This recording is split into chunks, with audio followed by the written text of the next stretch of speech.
One.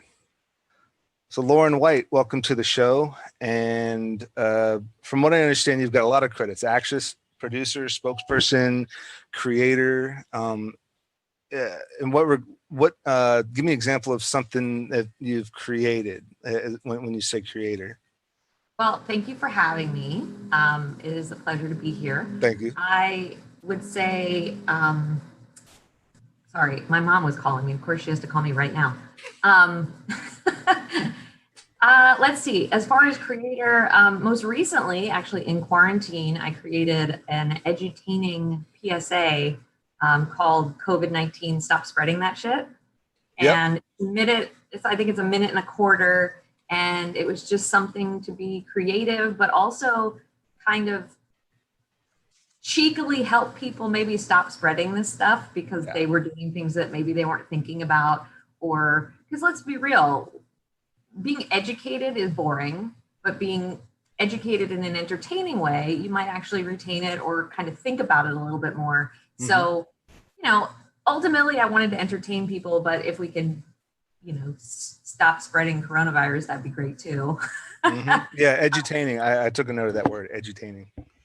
Yeah, edutainment. And I did not coin it, by the way. I can't take credit for it. Oh, you didn't? Well, I'll tell you what, you raised a good point with edutaining, because especially nowadays, that's what a lot of people have been, filling in their time is with, a lot of actors have just been doing the Zoom classes and the Zoom training and the Zoom coaches.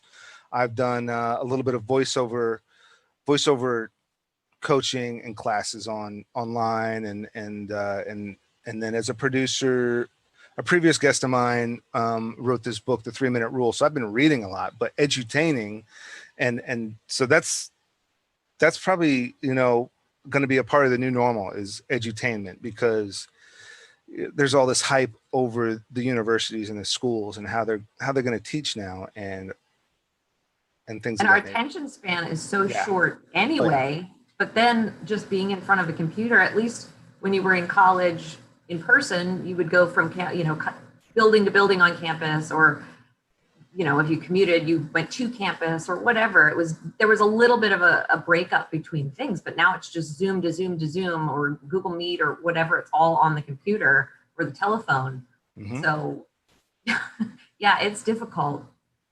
You have to get creative, which is what we do, right? Yep.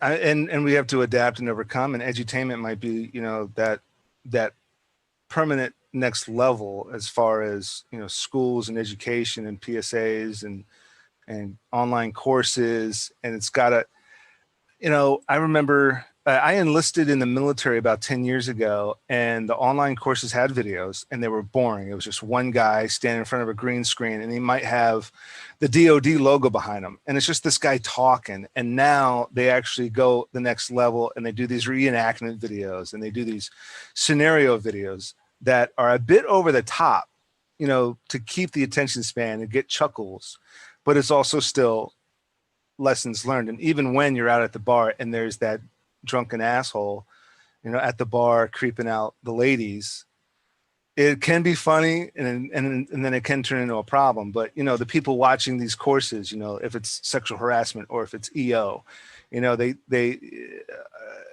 find a way to make these scenario videos a little exaggerated to not only prove a point, but like you said, the attention spans nowadays. Even myself, I surpassed 40, and I grew up and I would sit there and watch a whole 2-hour movie, an hour and a half movie when I was a kid. And now I find myself watching it in segments like a Netflix series, even though it's just looking at your phone and then coming back and then like, oh, what's that happening over there? And yeah, we're so distracted. And having a 5-month-old doesn't help either.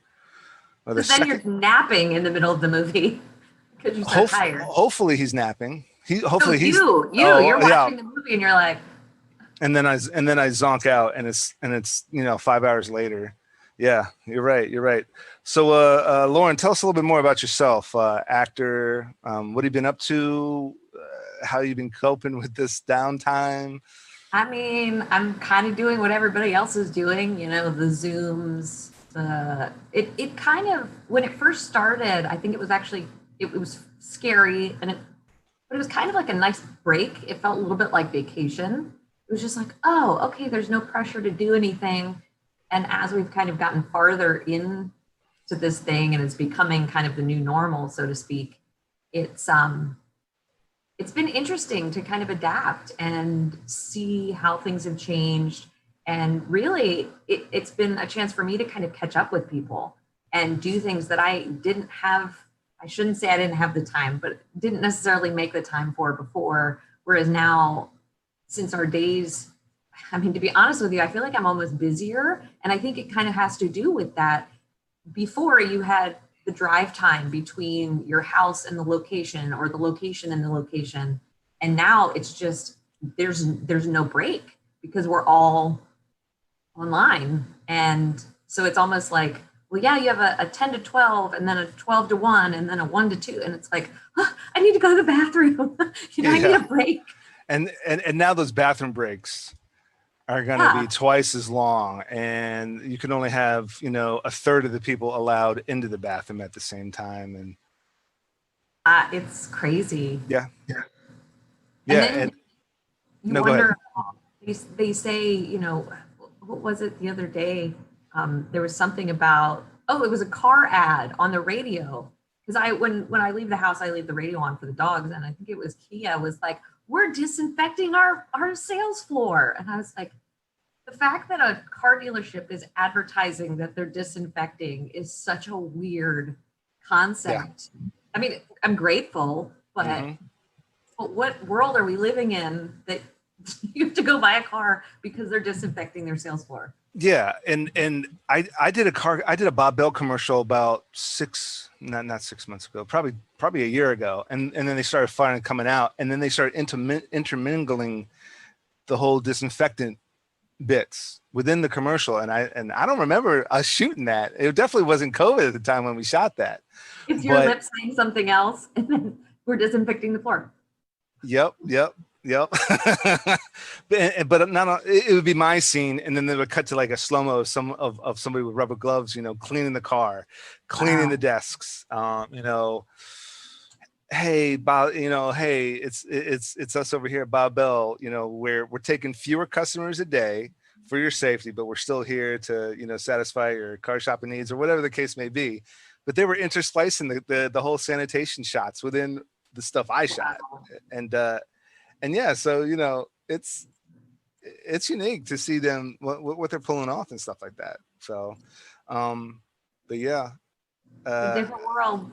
Yeah, and I told you offline, I just got started as COVID compliance officer, and there is so much, and in that position, I'm sure you're aware, the first AD's first on set and first off set, and now you got to tack on a good hour before that for the CO, the CCO, COVID compliance officer, an hour before that to set up the stations, hand sanitizer, the little digital thermometer. And then after the AD leaves and he signs off with the COVID compliance officer has to sanitize the entire high traffic areas. It's a new world. Yeah. Yeah. It's funny, the library is doing library to go. And thankfully, I'm really grateful because it was just completely digital for a while. And the way that they're doing it is they're scheduling, I thought they were scheduling 15-minute appointments because you're just there picking up your books, but apparently they're doing half hours, and you go up to the library and they have the door open and they have a table out front, and you kind of like look in the door and you're like, hi, I have a 3 o'clock, and you tell them your last name and your card number, whatever information they need. And they put a brown paper bag on the table and then like back away. And it's almost like this weird, like, are you giving me C4? What is happening? It's a book. It's funny, the first time I did it, I had books to return and I just wasn't thinking, I'll be honest. And so I put the books on the table and I said, I want to return these. And they were like, you have to put those in the Dropbox. And I was like, okay, sorry, I forgot. And so of course I picked them up and took them in the Dropbox, and they were like Lysoling the table. And it was just so, it makes sense. I'm saying this all in jest, but I greatly appreciate the care and the measures they're taking. But it was just so bizarre because that's not something that we've ever done before.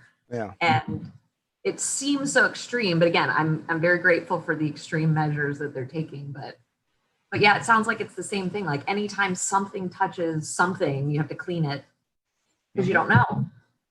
Yeah.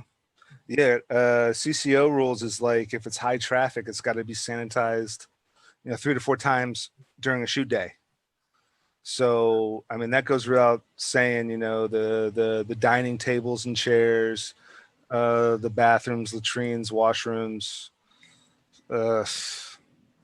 and then of course, each department is in charge of, camera handles or C stands, light stands, whatever. They have to do that. But then me as a CCO, I have to make sure that they're complying with that. That's why it's called a compliance officer. So You're hurting all of the cats on the set. I'm probably, so I'm even hurting the AD. And the AD is going to be like, what the hell just happened? Right? Like, no, I do that. Okay. Yep. Mm-hmm. Yeah. Yeah. So have you been back on the set yet? No, a friend of mine booked a Netflix series before coronavirus shooting in New York, and he lives in LA, and he just, I think it was yesterday or 2 days ago, I don't know, I frankly lost track of time. All the days kind of meshed together. He got on a plane. They put him on a plane to New York, and they have him quarantining in one of those like extended stay, literally in the room. Not like, he cannot take walks. He cannot. I don't know how they're doing food. Like, I don't know if it's like jail where they like put your tray under the door or whatnot. It's prison loaf. They're probably just giving them prison loaf. Do you know right? what that is? Do you know what that is? I mean, I'm hoping that maybe they stocked the fridge and stuff before he got there, but I don't know. But yeah, for 2 weeks he has to quarantine, and then they'll go through the protocols, which, on one hand is super cool because they're getting back to work and they're finding a way to make it happen. But it's so bizarre.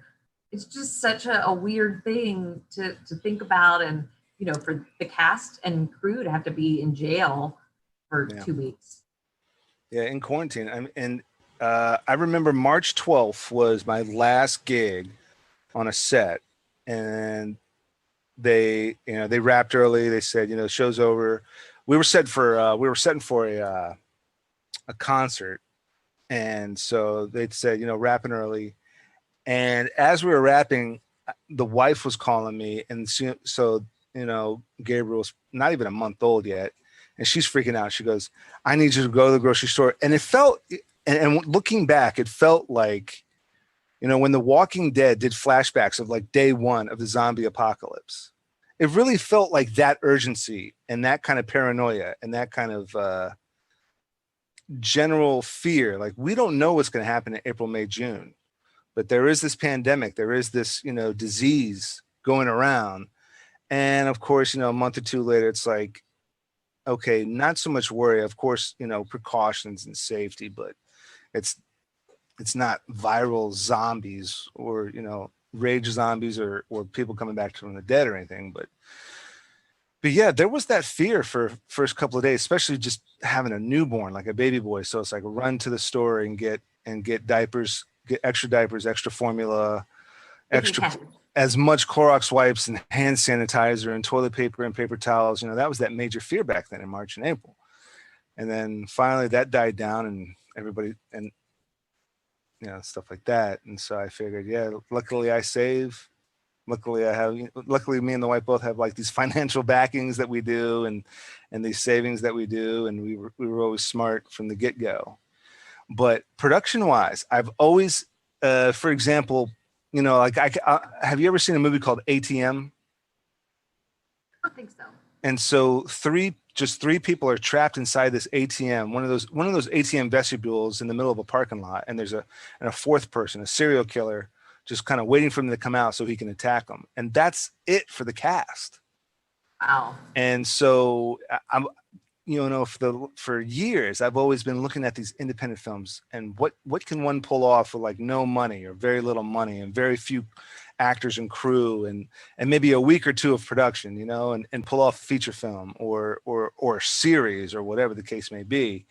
And, you know, it's like little things like that. And so I'm foreseeing a lot of, you know, productions and a lot of stories being altered and a lot of, you know, rewrites and like, you know, rethinking what to pull off as far as these productions go, like ATM or Swingers, you know, like the movie Swingers. If you've seen that, you know, that's few characters, you know, a couple different locations, and it's just those dudes just, you know, busting each other's balls and having a good time. But and so with that, it's like, okay, let me continue with, you know, these unique scripts that I've been writing, and, you know, kind of make them simpler to where it would be COVID compliant and still not.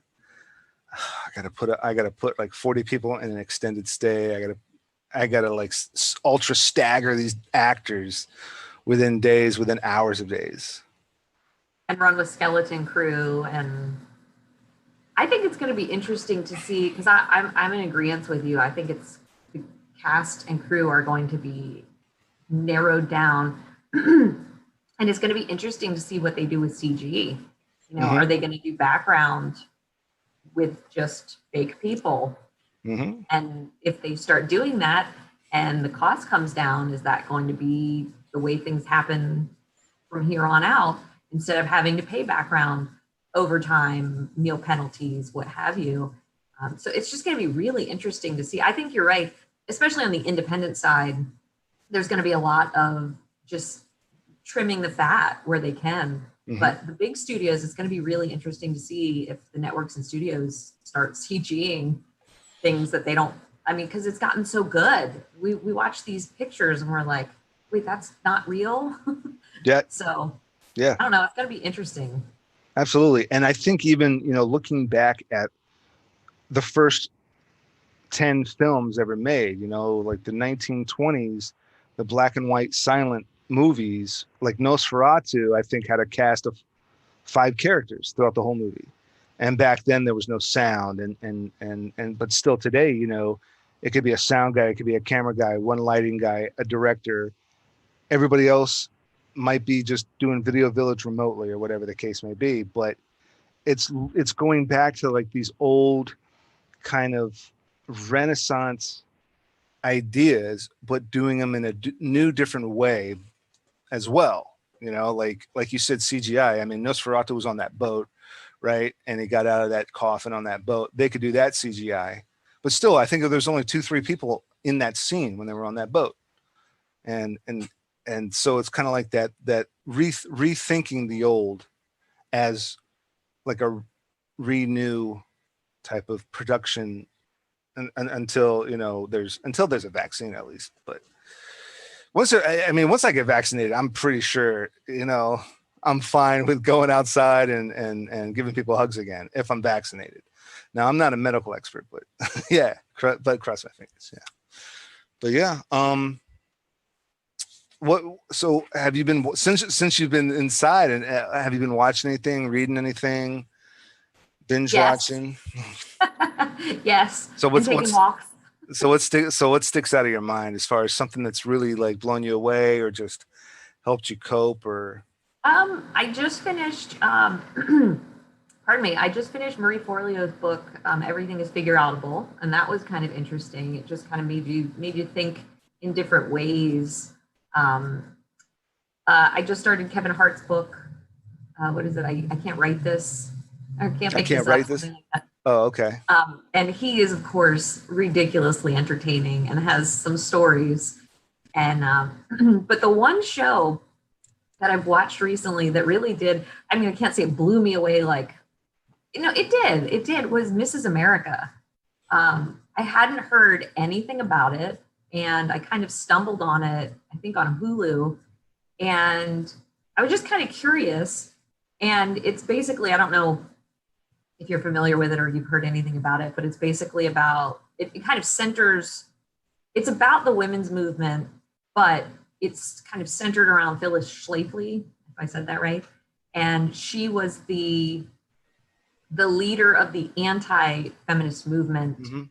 And what I think was so fascinating about the show is they, you know, we always are used to like the hero and the villain. And we know that she's the bad guy, so like she's going to be the bad guy. But what they did with this show was they made her like relatable and human. And even though you didn't agree with her, well, I mean, maybe people do agree with her. I mean, I like to think that women should vote and have rights and stuff. but she was a human being. Mm-hmm. And you understood, she didn't necessarily, she made sense. I don't know, I'm not saying this very well, but it really made you understand why she was doing what she was doing. Right. And I just think that was such a better story to tell than look at this awful woman who's the villain and she was anti this. It was like, wow, she's a fleshed out human being with good points, bad points. And I just think it was such a great, I think Cate Blanchett, whew, she should win the Emmy for that because she made her so hateable and likable at the same time. I don't know if hateable is a word, but hateable is, I think, yeah. You know what I meant. Yeah. Cate Blanchett. Yeah, I saw, you know, because I have Prime, so I saw trailers for that, and it looked intense. It looked like something I have to pay attention to, so I might have to hold off because right now it's just Disney Plus on loop. It's just because of the kid, you know, like some Winnie the Pooh stuff, and I try to sneak in some of the Marvel movies, you know, just try to start them off early, and the wife can't stand it. It's like watch this. Yeah, exactly. Have you done the Mandalorian? Mandalorian was phenomenal. And like you were saying with CGI, I was going to bring up the Mandalorian. So I need to finish these behind the scenes of the Mandalorian. But what they did with that is they were in a lot, and instead of doing CGI, they interacted with LED screens. They interacted with interactive LED screens. So when they walked around, when they walked around, the LED screens would interact with them.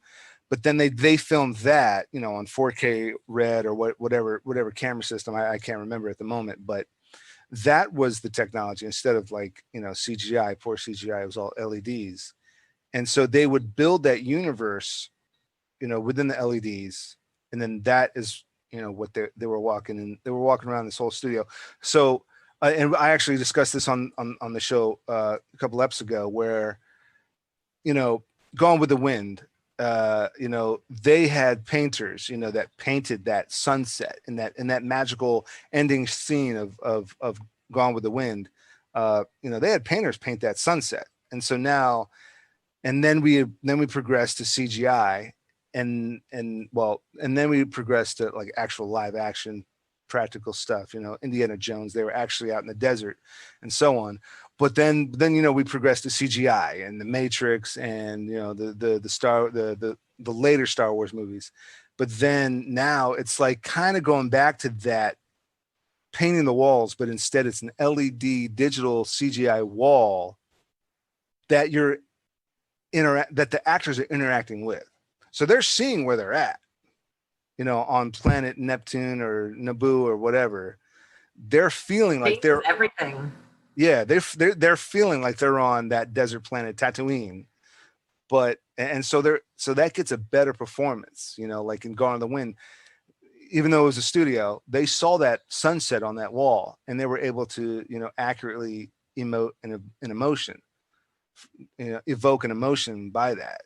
And if you're in a green box, if you're in this big warehouse and all the walls are green, then there's only so much you can do. Like there it is. I got one behind this, and there's only so much you could do with that, you know. But your imagination. Yeah, you know, your imagination and your acting ability. But when you are, you know, surrounded by now those LEDs now, so yeah, it's the Mandalorian was phenomenal. And what else? Oh, I just finished The Boys on Prime. I started that. I haven't finished it.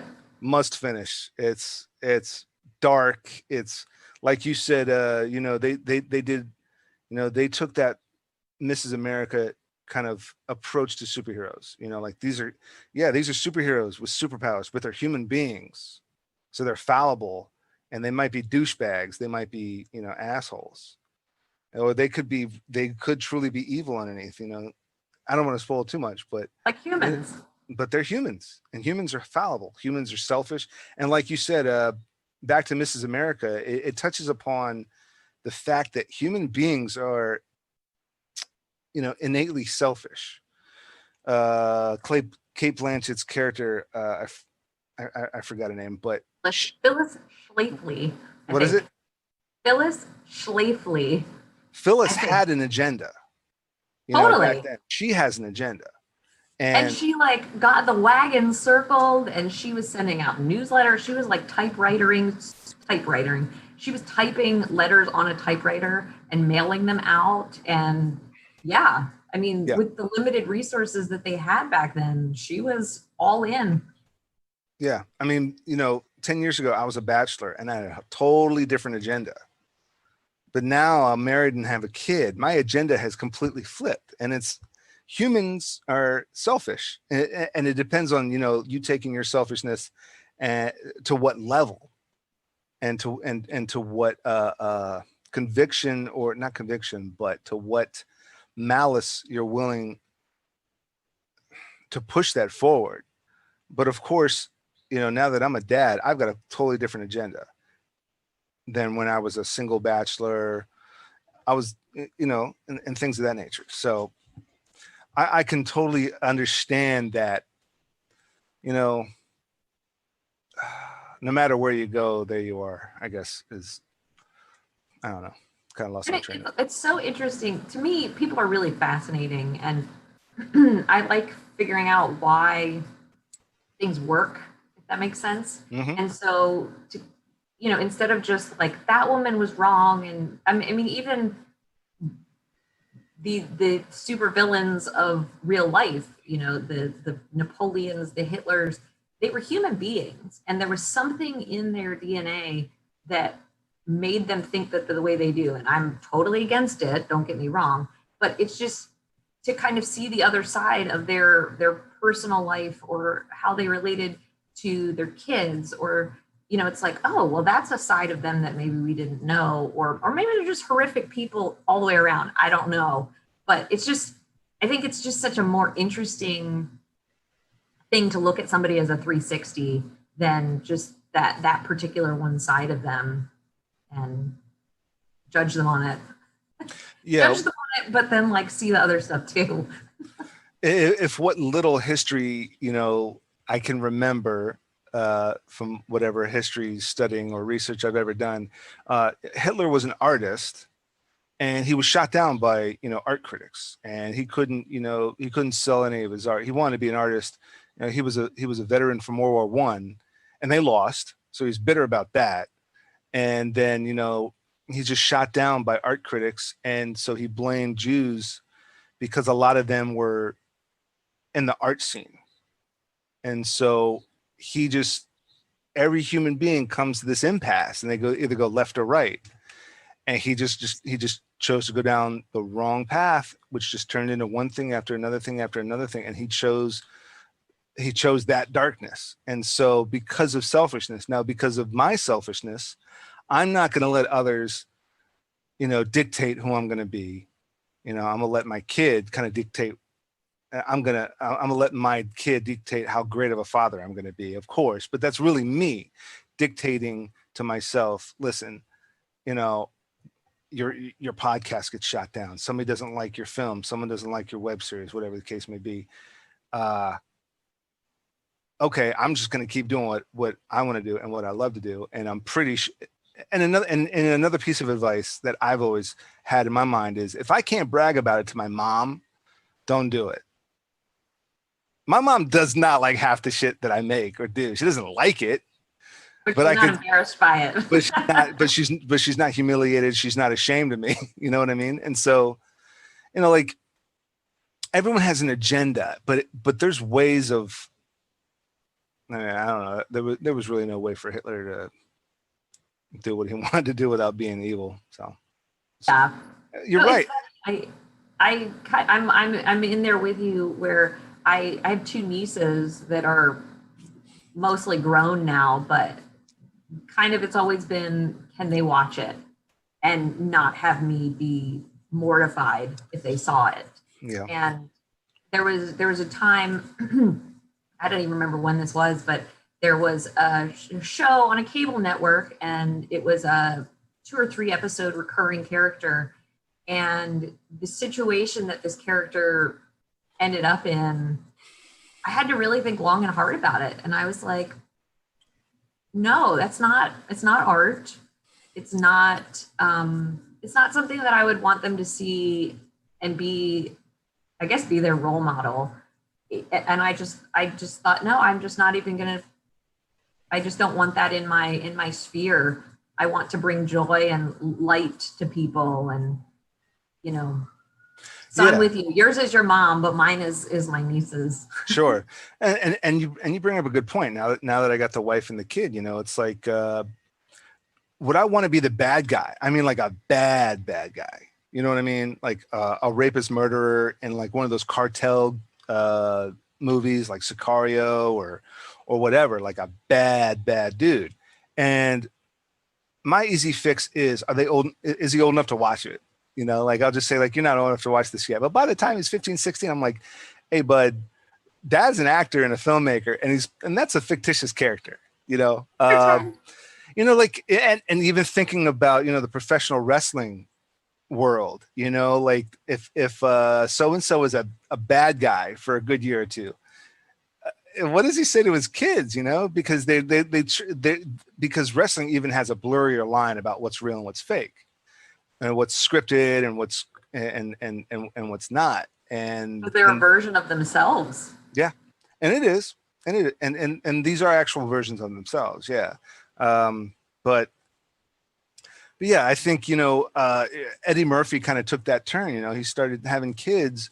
So and instead of doing the 48 Hours and the Beverly Hills Cops, the third Beverly Hills Cops, he wanted to be, you know, PG-13. And he started doing, you know, the family comedies, and he started getting criticized for that. And he said, listen, I got kids and I want them to enjoy the stuff I'm in. And I get that. But also as an artist and as an actor, I'm not turning any work down. And as a professional, I'm not turning any work down. And I have scripts and films that I want to make that aren't PG. And so I'll tell, you know, another story is, you remember the rap group 2 Live Crew? Oh yeah. And what did they tell their kids? Yeah. Well, what do they tell their kids? But listen, that can be considered art. They were artists. They found a gimmick. They got paid. They made a lot of money off of this art. And so is it hypocritical? Because they were criticized at the time, I think late 80s, early 90s. You don't let your kids listen to music. And what was it? Uncle Luke was like, no, I don't let my kids listen to my music. Absolutely not. And they're like, why not? It's like, because it's not for them. But when they get old enough and they get a hold of it and they listen to it, then that's on them. And they can think of me what they will. But, you know, I'm a professional. I'm an artist. I'm a business person. You know, I found this gimmick. You know, Cypress Hill had weed. House of Pain had drinking. You know, NWA had gangster shit, and 2 Live Crew had just all sex. You know, all sex and ladies, and really some really nasty lyrics. But it said, hey, listen, when they become old enough, there's a parental advisory on it, and me being their parent, I'm not gonna let them listen to it. Now, of course, I want my stuff, even though it might be art, it might be a pretty you know, intense movie or intense performance. I don't want it to be just, you know, mindless crap. You know what I mean? Like I do want it to. I don't want the stuff that I make or that I work on to be quality in my eyes, anyway. So, like I said, if I can show it to my mom, then eventually my kids can watch it, and I won't be ashamed of then. But hey, what was it rated? PG-13? Okay, you can't watch Dad's 5th movie until you're 13 years old, or whatever the case. Maybe 12. Maybe I'll let you slide because I got away with it at 12. But. Well, and the other thing is the rating system has changed so much too. Yep. That, you know, I feel like when I was little, it was like if they showed a knife, it was PG-13. And now it's like people are getting stabbed and it's PG. And you're like, what? When did the parental guidance ratings change? Mm-hmm. I mean, even it's funny. I remember it wasn't right when it came out, but a friend was raving about Prison Break shortly after, I guess, you know, a year or two after it came out.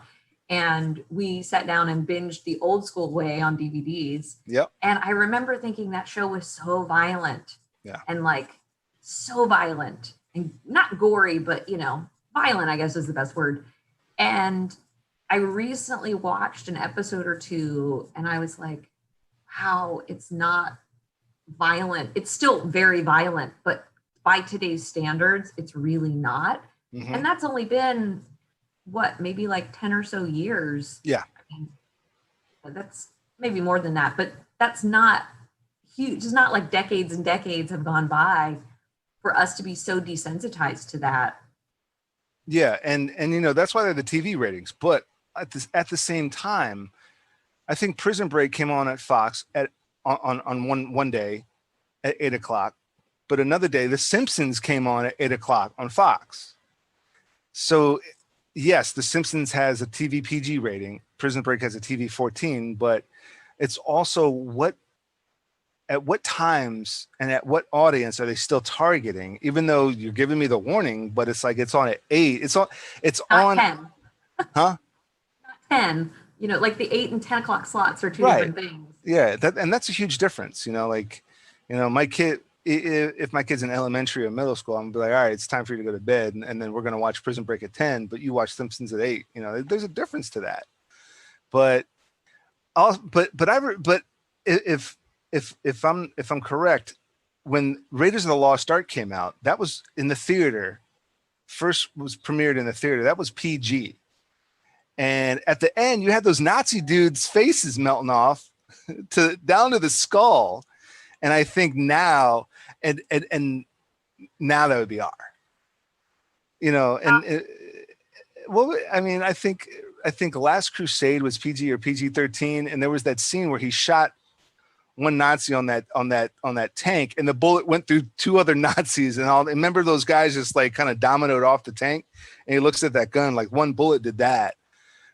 But something like, I mean, that kind of humor is in like Deadpool now, like a hard R superhero mutant X-Men movie, a hard And when R it goes Deadpool. through the two guys in Deadpool, it like explodes them into little pieces. And That's true. They kind of go a little bit overboard with Deadpool, though. you know, instead of just like, you know, when we look at the Indiana Jones films now, they're still fun and entertaining, but the quality is so different that it's cheekier, you know. And I think the humor was cheeky then too. Yeah. But now it's like, you know, hardcore, like guts and blood and all that stuff versus like, oh, look what it did. Yeah. No, you're right. Yeah. I mean, it wasn't all this blood all over the place with Indiana Jones, but there was that kind of cheekier humor to killing these guys. There was cheekier humor to this violence, except for there was nothing cheeky about those guys' faces melting off. No. It was pretty. I mean, I remember seeing that, and I was horrified. And the movie's PG, you know. Well, and even something like Jaws. I mean, yeah, I don't know what the rating on Jaws was, but and that wasn't even horrifically violent, but the implied violence was so terrifying. Yeah, and it terrorized people to go in the water. I don't even know what year that came out, but I remember hearing that people wouldn't go in the water for like a year or two after that movie came out. Well, Jaws came out in 1975, and it was rated PG. I mean, and it terrorized people. But I think all they had back then was, did they even have R back then? I mean, I feel like they had to, didn't they? Maybe maybe it was just NC-17, you know, because like it's like, this is okay, don't watch this. because Raiders was PG. But then you had movies like, maybe it was just PG, like, you know, either this is safe for kids or you need to use your judgment, parents. Right. So, I mean, Raiders came out in 1981 and that was PG. And then you had Temple of Doom and he ripped out that guy's heart. And then they threw him in the fire pit. That came out in 1984. That was PG. But then Last Crusade came out in 1989 and that was PG-13. But I don't feel like Last Crusade was as gory as Temple of Doom, though. I wonder if the rating system changed. The rating system must have drastically changed. So, yeah. Maybe somebody watched that and they were like, we need to adjust the rating system. And then they cut the rope bridge and they all fell in that water, and like half those people were getting eaten alive by alligators, and that's PG. But with the Raiders, I think they ran over somebody with a tank, and then that bullet went through PG-13. Now people can't watch that. That's going to change the whole system with that one. That's too much. These Indiana Jones movies are over the top. Maybe it was Indiana Jones that just changed the entire rating system as we know it. It was either Indiana Jones or it was Star Wars or something, because what started happening is they were making action figures. Now, it was definitely Star Wars that had a huge impact on the violence in the movies, on the creative control of the director because of merchandise. I can't remember the exact film, but yeah, it had to do with either Lucas or Spielberg or the combination of both of those guys, because they were making huge movies that the whole world was watching that spawned merch. I think a lot of it had to do with merch. So, but always has to do with money, doesn't it? Yeah. Oh yeah. Well, what's next on the agenda for Lauren White? What's the next set of goals for the next 6 months? What's the world going to be in 6 months? Yeah. I actually am in development on a podcast, so we'll kind of see where that goes and when I can talk about it a little bit more. And obviously I'm excited about that because that can happen regardless. I have a script that someone is writing for me. Right now it's a short. It might be like a limited series, and the theory is we can shoot it in quarantine. Because there's few actors that we could, the people that would be hired would be capable of doing, everything in a closed caption or bubble, and then put the pieces together for the final product. So that is in the writing stages right now. So those are the two things that I'm really looking forward to, but edutaining myself with the books and the content and kind of the Zooms 110 times a day, and just kind of looking at where this is going, and also again just keeping in touch with people and meeting new people, because it's such a great time to just connect with people and say, hey, how are you doing? What's going on in your world? Are your kids being homeschooled while you're also trying to work, and are you working, and seeing what's going on with people? Yeah. Because it's so different for everybody nowadays. Yeah. I mean, a lot of different people, a lot of different arenas and career paths are just affected differently. And I've worked with on a number of gigs. It took his own life, I think, in April, because he just couldn't handle. The only thing he cared about was gigs and being on set. That it got him out of the house. He was able to, get out of, whatever personal crises. And a lot of us did not know that there was anything going on at home. And that's always the cause, is that others around him don't know. But yeah, and I didn't mean to, bring this conversation to such a low That's just point heartbreaking. Here. Yeah, but it is. And that always kept me focused on what good can come of this. Oh my God, I must have said this like 80 times on the show already. You got to look at the positives. Always look at the positives. So, or even look at the negatives and say, how can we make this negative a positive? How can we turn this around?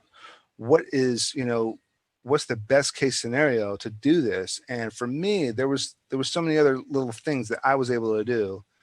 And because, maybe I'm blessed, maybe I'm lucky, I just took advantage of, dabbling in different little techs here, live streaming or the internet, or, podcasting or new media, with YouTube and Vimeo and all these other social media platforms, where it was like, okay, this is going to be it. This is going to be it for the next 6 months at least.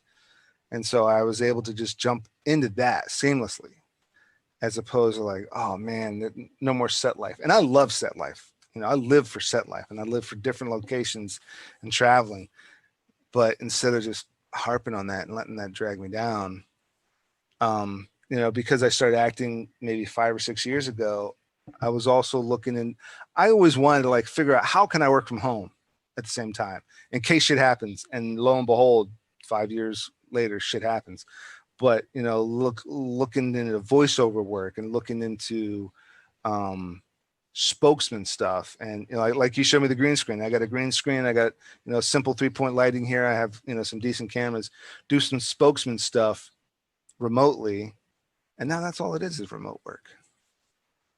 And I think that's a good life lesson in general, no matter what we're talking about. If you can find even a single positive out of a situation, or figure out the negative and then how to turn it into a positive, or adjust. Maybe there isn't anything positive out of that situation, but then you adjust and you become more positive. I think that's just a good thing to do in life in general. Yeah, absolutely. Absolutely. And, you know, even more so, you know, I deployed back in 2014 and we were running a jail there, a small little jail, but there was so much downtime and there was so much free time. And it's like, what do I do? I'm getting bored. And I just started filling in the free time with civilian work, you know, film and TV work and like jotting notes and typing up outlines and making shot lists. And well, had I not had a laptop, what would I use? I could use my phone. It was pen and paper.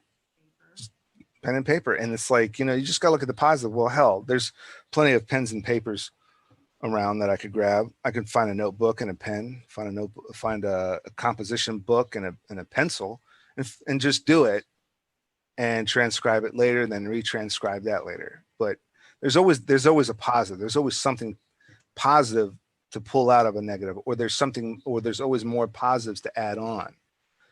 And it's like, you're not stuck. No one's really stuck in a rut. And I think it's just, they need that encouragement. And I think, I don't know, it's sad that sometimes, you know, you just don't know and people don't speak up and they hide it well. And you just, sometimes there is no knowing, but yeah, like you said, there's always a positive. There's always, you know, more to pull out of this. But I heard a story about an African woman in a village. I don't remember where in Africa she was, but you know, she was sold at like 13 to her husband in exchange for a cow, or, you know, I mean, just a terrible, terrible situation. And women were treated as property and not allowed to educate themselves. And she ended up taking her brother's old school books and taught herself to read and write. And she didn't have paper. So she ended up using, I think it was charcoal and leaves that she taught herself to write. And I just, that kind of determination and turning such a horrific situation where she was being abused and, you know, just pretty much anything horrific you can name it, that she was living it and still took her life in that direction. And long story short, at the end of the story, she moved to the States, I think she had 4 kids by the time she was 18, brought them all to the States, and she got her PhD. She ended up working her way up.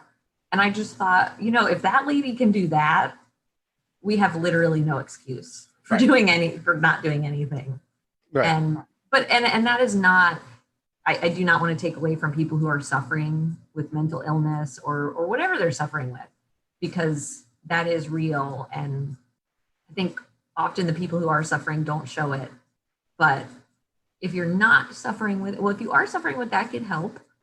But if you're not, then try to find a positive or just take one step. You know, you don't have to run the marathon. You just have to put one foot in front of the other. And then eventually you'll run the marathon. Yeah, absolutely. Yeah. I mean, you have to take a step. And you have to put on the shoes. You got to go out, you got to go outside. You got to eat and step by step, you got to get there. And you know, so many times it's like, I'm thinking, when is this going to be over? All right, man, just check boxes. Just check boxes. What you got to do? You got to open up the laptop. All right, take a look at what you got to do. All right, start typing. You're doing it. And the next thing you know, it's like, oh, well, shit, now what do? I'm done already. Now I got to find something else to do. And then that and then that just starts picking up speed and picking up pace and stuff like that. So yeah, absolutely. And even if it's just, okay, today I'm going to open the laptop, but I'm done. Tomorrow I'll open the laptop and open Microsoft Word, or, you know what I mean? It's like, you don't even have to put time limits on yourself. I mean, I agree with you. Once you get started, you just kind of finish things, but not even putting the pressure on yourself to finish it. Just do one step, you know, just put the socks on. Then tomorrow, put the socks and the shoes on. Then the next day, put the socks and the shoes on and look outside. And then, you know, just get yourself to where you're just in the habit of doing something, and it makes it a little easier. Still stinks. Still probably not going to want to do it and hope that it's over. It's so many times I've had, you know, a couple of folks tell me like, I'm gonna write a book or I'm gonna write a screenplay. I'm like, you've been saying that for 10 years now. What have you written? Show me. And they're like, well, what about you? And I'm like, dude, all I got to do is send you, all you got to do is go to deadonpictures.com. That's it. I don't have to like tell you what I'm about to do, or I don't have to prove anything. But so many times it's just like, oh, I'm gonna do this, I'm gonna do that. And then they're like, what have you done, dude? Just open up the laptop and start typing. That's all you have to do. I mean, you don't even have to like go to a publisher nowadays. You just go to Amazon and they'll publish your book for you.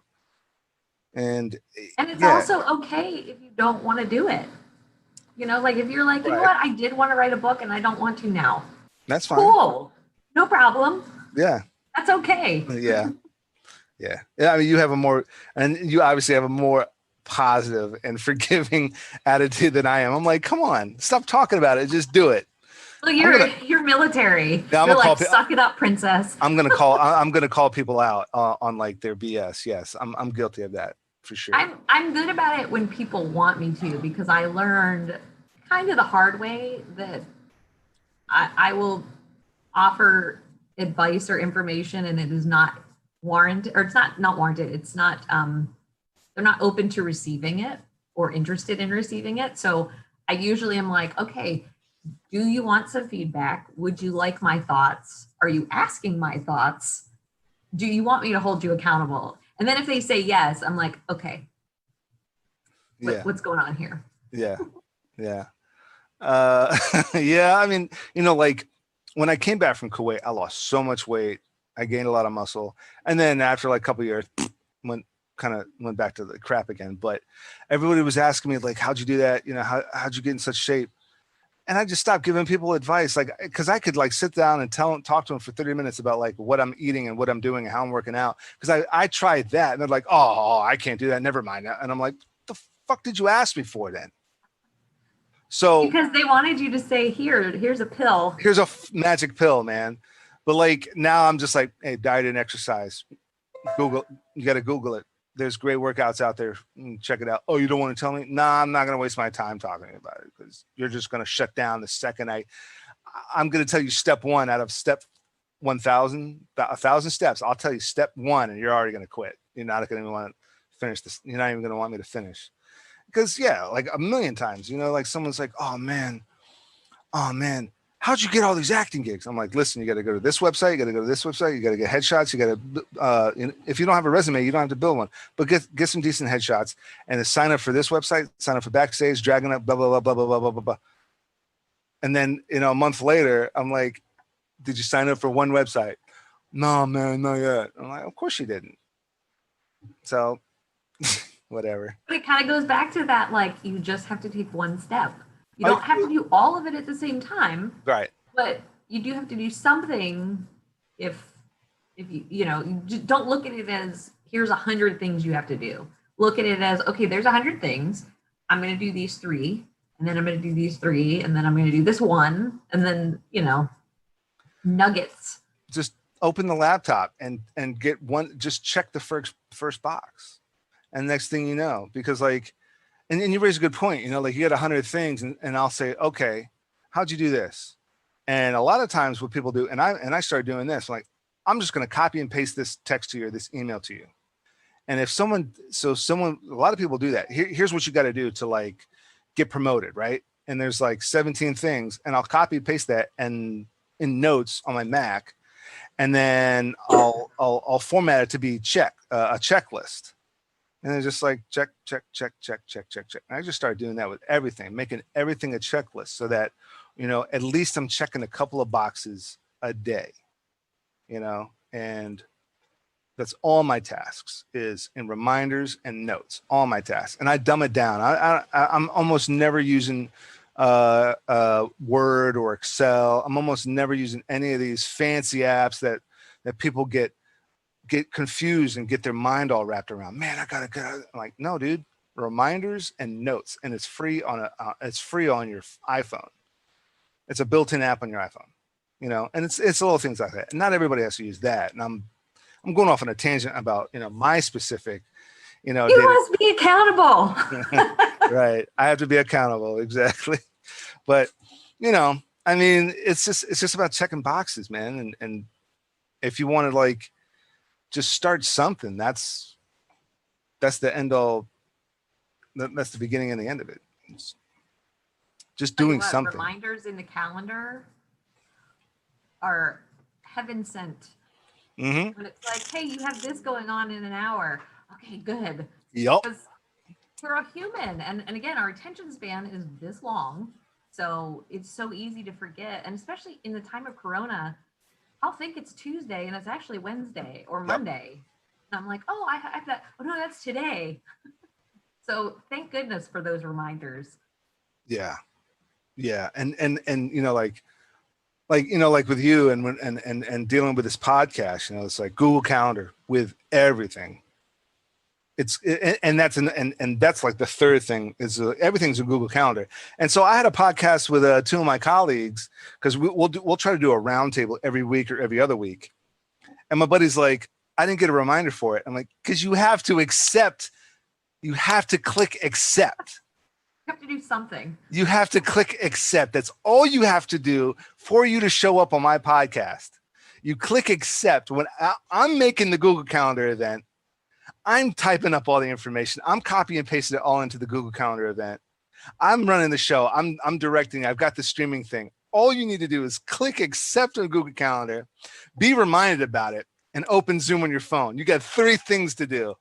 And sometimes they don't even hit accept. And I'm like, are you not showing up to are you not going to do the roundtable with me next week? Yeah, I am. When is it? Well, I don't see it on my calendar because you didn't accept it. And it's like a vicious cycle with some people. But yeah. Moving on from all that professional frustration we suffer from, what would you say is your view of the new normal? You know, for like what we might be seeing as the new normal for the next couple of years. I really can't even warrant a guess other than, you know, maybe fewer people on set, maybe even A and B crews where, you know, this crew is only with these set of actors, especially on, you know, like a show like Dynasty or a soap opera. Well, soaps have a set, but you know, something where they're shooting different storylines from different characters that maybe these people only shoot with these people and these people only shoot with these people. Possibly CG. I mean, did you read that article about the CG woman that signed with, I think it was CAA or WME? It was like not an entity. I mean, it's not a being. What? And, you know, I don't know what that's going to look like or how that's going to pan out. And I don't think that CG will ever take the place of humans, because I think there is something about us wanting to connect to other humans on the screen and these stories being told by humans. Although, I mean, when you look at video games, they really look real, some of them. Yeah. And so who knows, but I don't think that's our anything that we need to address right now. But yeah, I think it's going to be, you know, it's going to be really interesting to see what happens with guest stars and co-stars on a show, if they're going to be limiting that, because I would imagine that they will. Or they'll have, you know, like an off-screen barista that the series regular is talking to over the counter and talk to the barista. And then it's just somebody, you know, in the crew getting paid X amount of dollars to say, here's your coffee, or whatever it is, that maybe that would have been an actor getting an opportunity that I don't know. It's going to be really interesting to see. Yeah. I wish I knew. Yeah. I mean, a lot of money. I can't, yeah, there's a lot of money involved, but I can't agree with you more that most humans, you know, want to see human interaction. Humans, as far as filmmaking goes, now, I brought this up a number of times. If there is such thing as magic, filmmaking, imagination, storytelling, TV, film, CGI, that is what our magic is. It's actually real magic. You know, we have created alternate galaxies in Star Wars. We've created, you know, futuristic tech that doesn't exist yet in Star Trek, and we've created, you know, superheroes and supervillains. I mean, some could say that Superman, you know, Kal-El from Krypton does exist through magic of artistry, comic books, films, video games, cartoons. So there is such thing as magic, and I think that filmmaking, you know, storytelling, CGI, animation, all that is true magic. Now, still at the same time, you know, Kal-El, Clark Kent, might be from another planet, but he's still a humanoid. He's still human, and he was raised by, you know, Earth humans in Smallville and you know, Kansas, I think. You know, so humans identify with that, and so as a film being made, Christopher Reeve or or Henry Cavill is a human being playing this character, so we still identified to this human being essentially with power, even though it's superpowers. But to see, you know, to watch The Walking Dead, humans are watching humans survive this awful event and having human interaction and seeing good humans and bad humans, you know, combat and, you know, battle each other, battle of wits, battle of arms. You know, humans like, you know, unfortunately, a lot of humans like these gladiatorial events and these UFCs, and they like boxing and they like, you know, people beating the shit out of each other, which I'm not the biggest fan of. I'm more like, you know, fictional, more fantastical stuff because it's an escape, and it's more magical the more fictional it is and the more fantastical it is. But still, humans want to see humans creating things. As a human being, I don't think we want to watch a computer auto-generate a screenplay and with AI and CGI auto-generate a whole movie, whole characters, and AI-generated dialogue and AI-generated emotion, or what they think that is.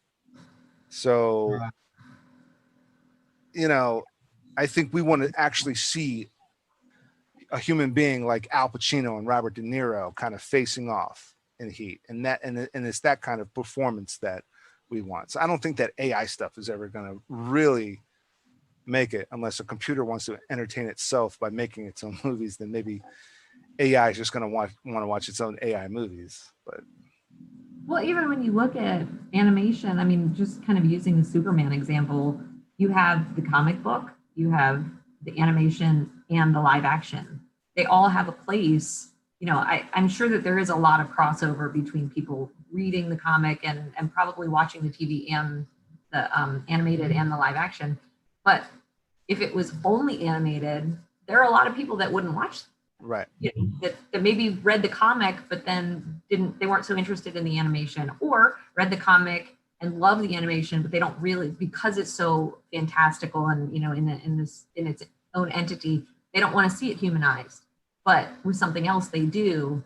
So yeah, I agree with you. I think animation may have taken over a little bit more if that were something that, you know, I think it has its place, but I don't think it's going to take over permanently. Right, but the comic book was written and drawn by a human. The animations, even though there might be a lot of CGI in animation now, like Pixar or you know, DC, the DC animated universe or the Marvel animated universe, they're voiced by human voice actors, and they're given that human emotion. Yeah. And then of course the movies are, you know, acted out by humans. So, well, even the Pixar, they've humanized. I mean, like the one that comes to mind is Monsters Inc., obviously, and they humanized every character in there so that they had facial expressions, and then their hair was blowing in the wind gently, and the detail was so finite that it did kind of humanize them, even though we knew like there was no mistaking that for human, but it was so relatable as an animation that you're right. It still had a human type of connection. Right. Human. But also when it comes to those, the big get is who's voicing these characters. And so with Monsters Inc., I think it was Billy Crystal and John Goodman. And we already know Billy Crystal and John Goodman from these live action movies that they humanly acted in. And then we get this, buddy film with those two teaming up and button heads, even if it's just voices, they're interacting, they're disagreeing. Picture, it's like you still kind of have that correlation, I guess is okay word for that. But yeah, you're picturing those guys that you're familiar with from live action in those characters in the monster world. Right. But even if you're not, even if you're a 5-year-old kid and you have no idea who Billy Crystal and John Goodman is, the filmmakers chose to put those two people together because they knew they would get this dynamic interaction, this dynamic co-working of those two mixing together, intermingling, just as the voices. They knew they were going to get that kind of performance and that chemistry. That's what I'm looking for, that chemistry, even in an animated 85% computer created product without Billy Crystal and John Goodman being Billy Crystal and John Goodman, it wouldn't have been as good. So, or maybe it could have been Robin Williams and Eddie Murphy. I was gonna say, I don't want to say it wouldn't have been good with somebody else, but I get what you're saying. Right. Oh, it could have been better with somebody else. Sure. Who knows? But yeah. Have you met my neighbor? Exactly. So any last points, any, a bit of advice or two for the viewers?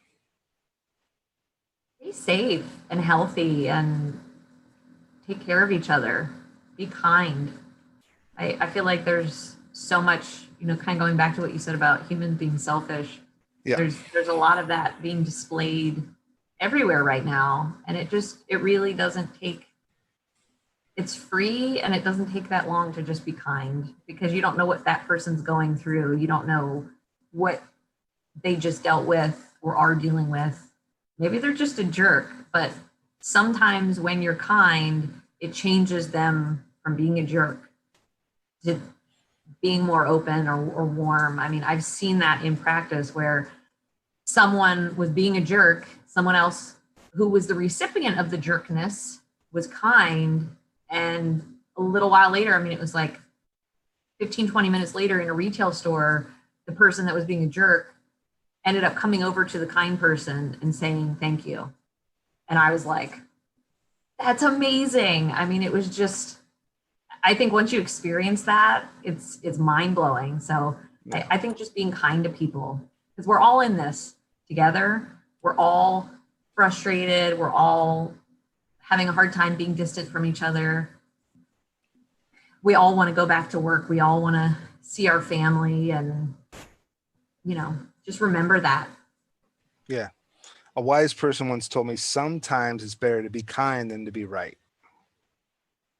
So, you're right, but, maybe just step back and just be kind. And what do you get out of being right? Right. Sometimes nothing. Sometimes. But if you give somebody kindness, you get a lot in return. Mm-hmm. Yep.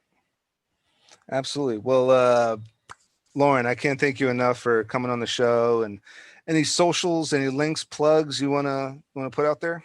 Instagram is at Ms. Lauren White, MSLAUREN WHITE. Twitter is at Ms_Lauren_White. Facebook, I think, is Ms. Lauren White, Facebook.com/Ms. Lauren White. Did I miss any? I'm not on Pinterest. I'm not on Snapchat. Pretty much anywhere that I am, it's Ms. Lauren White or some variation thereof. Some variation thereof. Well, I have all your links in the description below. So, So I should do one of these. One of these, or one of these. I can't go that far down, but yeah, that works. Yeah, they'll definitely click the Lauren's links in the description below. And to my viewers, I hope I've earned the privilege of your time, and check us out next time.